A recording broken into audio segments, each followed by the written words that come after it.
Is this cruise line about to start charging for Eggs Benedict? And Pacific Dawn is coming back to Oz. Plus, how does dining in a rail car on a ship at sea sound? I'm Adrian, the Cruise and Travel Guy. I produce cruise-related content every week, so if you enjoy the video, please consider subscribing and giving me a thumbs up. It's common practice for cruise lines to offer specialty meal choices during what would otherwise be complimentary meal times. Usually this is in the form of upgraded seafood or meat dishes.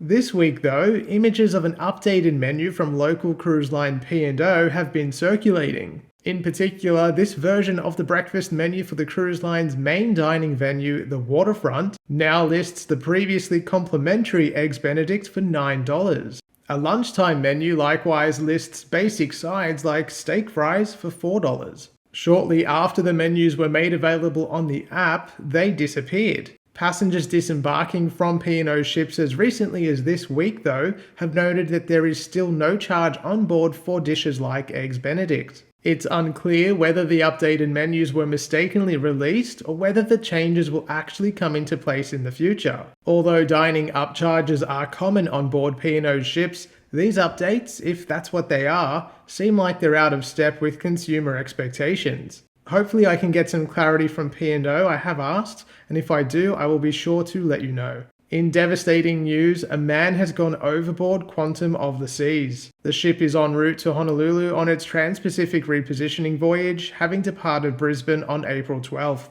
A search and rescue operation was launched immediately by the ship's crew, with the US Navy called in to assist. There were unconfirmed reports that the man's female partner had died on board as a result of a medical episode, but Royal Caribbean has confirmed that the incidents are not connected. Quantum of the Seas will reach Honolulu on April 28th as scheduled. The Pacific Dawn is coming back to Australia.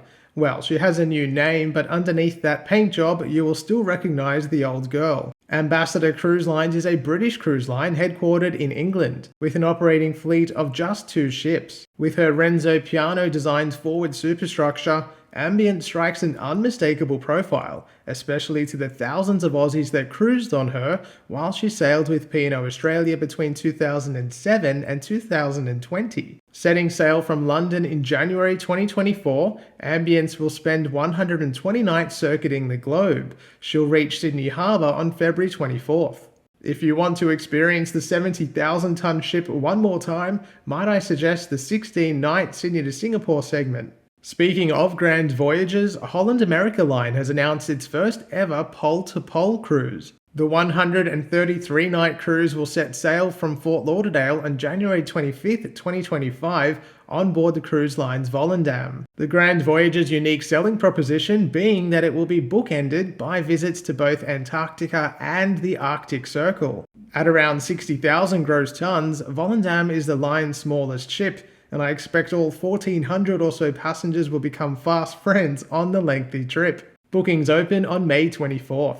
For those looking to get away with the kids this winter, Carnival is offering an extended run of its Grinchmas in July cruises. There are 10 of the themed cruises available, with the first on June 30th and the final on August 21st. There are sailings to the South Pacific, Great Barrier Reef and weekend samplers all on offer. On board, passengers will be treated to a white Christmas spectacle, along with themed food and drinks, plus of course the Grinch himself will be making a few appearances.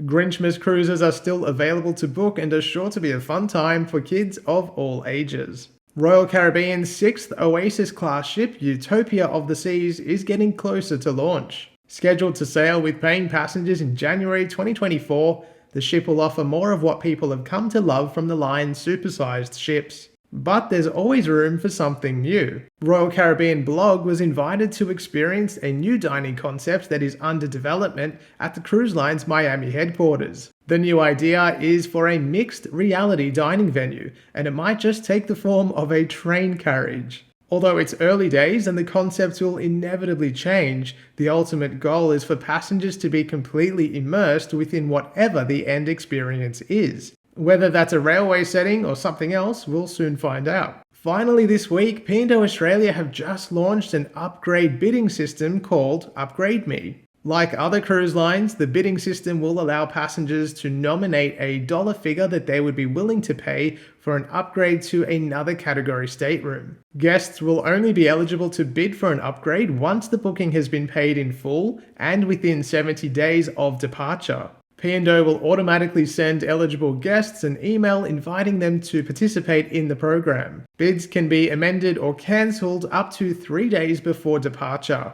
Guests will be notified of a winning bid anytime between placing the bid and up to 1 day before the cruise leaves. Let me know in the comments, would you be open to a bid for a higher category stateroom? It's certainly an interesting concept. A lot of other cruise lines have already engaged in that type of program, so it's kind of interesting to see P&O do the same thing locally. Well, that's it for this week's cruise news update. Wherever you are, thank you so much for watching, and thank you so much for subscribing. I have just passed 10,000 subscribers this week, which is a figure that is still mind-boggling to me, that there are 10,000 of you out there that are subscribed to my channel. So thank you so much. If you haven't subscribed, please hit that button if you enjoyed the video. If you are looking to book a cruise, you can head to my website, thecruiseandtravelguy.com.au, and you can give me a follow on Facebook and Instagram at thecruiseandtravelguy. Thanks for watching, and I'll see you soon.